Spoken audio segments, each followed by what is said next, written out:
So let's go a little deeper now into more concrete examples of the disruptions and harm caused by President Trump's blockade.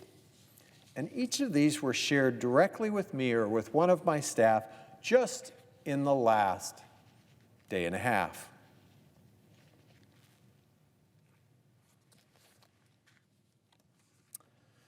This one really pisses me off. Sexual Assault Services of Northwest New Mexico. They provide life-saving services to sexual assault survivors in our state. And the freeze meant that this organization may not make payroll because they were locked out of a federal reimbursement portal. They don't even know if their grant is still coming through. They said, quote, as a victim service provider, this memo directly threatens our ability to serve survivors of sexual assault.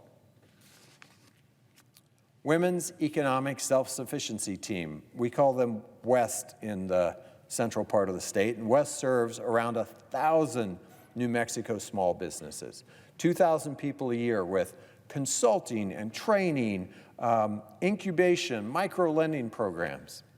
They told me federal funds directly and indirectly provide the majority of their operating budget. They planned to open a 7th women's business center in Hobbs, New Mexico, to focus on growing child care businesses.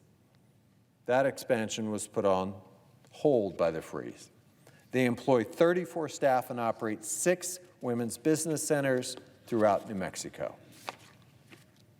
They're incredibly concerned about the continued survival of the SBA Office of Women's Business Ownership and the Minority Business Development Agency. Here's another really woke one. Cannon Air Force Base and the Oglala Water and Land Conservancy. They told me the Readiness and Environmental Protection Integration Program that's at risk is more than a funding mechanism, it is a lifeline. This project addresses the incredibly severe water scarcity challenge faced by the entire region, where groundwater from the Oglala Aquifer is now the sole source of water for municipal, industrial, and agricultural needs. But without this program, the Oglala Aquifer is projected to lose its functional capacity as early as 2028. That would leave the region without water that they need to survive, but it also cripples those local communities, and it would jeopardize the very viability of Cannon Air Force Base and the Melrose Air Force Range. Albuquerque Public Schools. This is the largest school district in New Mexico. It's actually the 31st largest in the entire nation.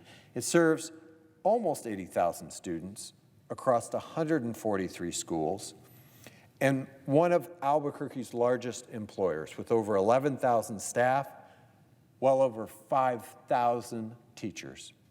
Because of the freeze, APS was forced to halt all non-staff related funding for grants from the Department of Education, Centers for Disease Control and Prevention.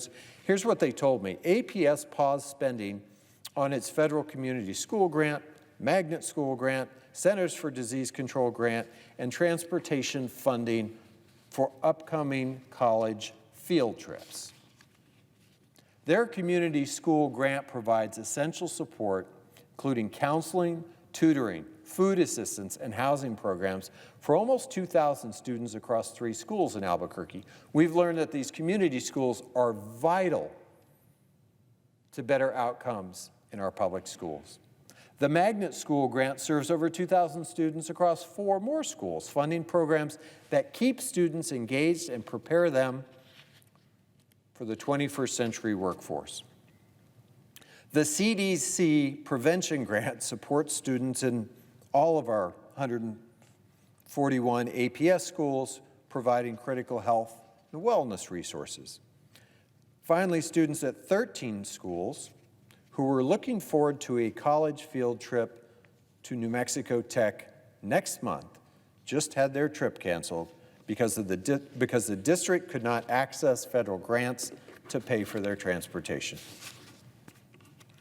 Silver Consolidated Schools, which serves over 2,500 students and their families in southwest New Mexico. They told me the Silver Consolidated School District is 2 years into their 5-year, nearly $6 million school-based mental health services grant. And this grant, created once again in the Bipartisan Safer Communities Act, has allowed the school district to put mental health services in each school in the district. These are services that the students, especially those in crisis, have come to rely on in a 4-county region that lacks basic mental health services. These programs I've just read through, they're not the whole list. They aren't even a quarter of it. So let's go now